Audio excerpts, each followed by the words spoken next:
అనుదిన నిత్యజీవపు మాటలు. దేవుని నామానికి మహిమ కలుగునుగాక. దేవుని వాక్యాన్ని చదువుకుందాము. నిన్ను ఆశ్రయించు వారందరూ సంతోషించెదరు.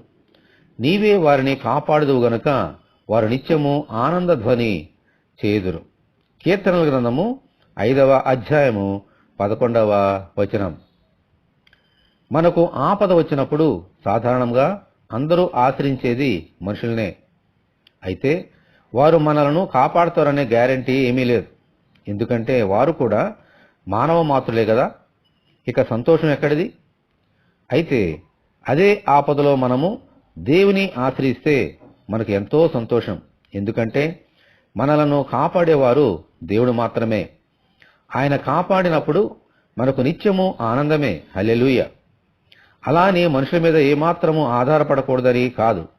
దేవునికి ప్రార్థన చేస్తే ఆయనే ఎవరి ద్వారా మనకు కార్యం జరగాలో ఆయనే చూసుకుంటారు. మనమైతే ఆయననే ఆశ్రయించాలి. ఈ ప్రభువును ఆశ్రయించి అన్ని విషయములలోనూ కాపాడి సంతోషము ఆనందము ప్రసాదించమని మనమందరము దేవుని ప్రార్థన చేసుకుందాము. ప్రభువా, మీకు వందనాలు.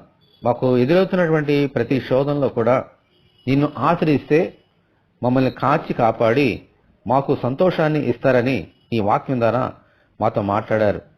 నీవు మాకు సంతోషాన్ని ఇచ్చినప్పుడు నిత్యము ఆనంద ధ్వనితో ఈ లోకంలో జీవించగలుగుతాము అనే గొప్ప నిరీక్షణ మాకు ఇచ్చారు. అలాగే ప్రభువా, నీ యందు విశ్వాసముతో మిమ్మల్ని ఆశ్రయంగా పెట్టుకొని ప్రతి సమస్యలోనూ మీ దగ్గర నుంచే జవాబు పొందుకున్నట్లుగా నీ కృప అనుగ్రహించండి. ఈ వాక్యం వింటున్న నీ బిడ్డలందరినీ దీవించమని యేసు అతి పరిశుద్ధమైన నామములో ప్రార్థన చేస్తున్నాము తండ్రి. ఆమేన్. దేవుని కృప మనకందరికీ సమృద్ధిగా నుండునుగాక. ఆమేన్. పరిశుద్ధ దేవుని మందిరం.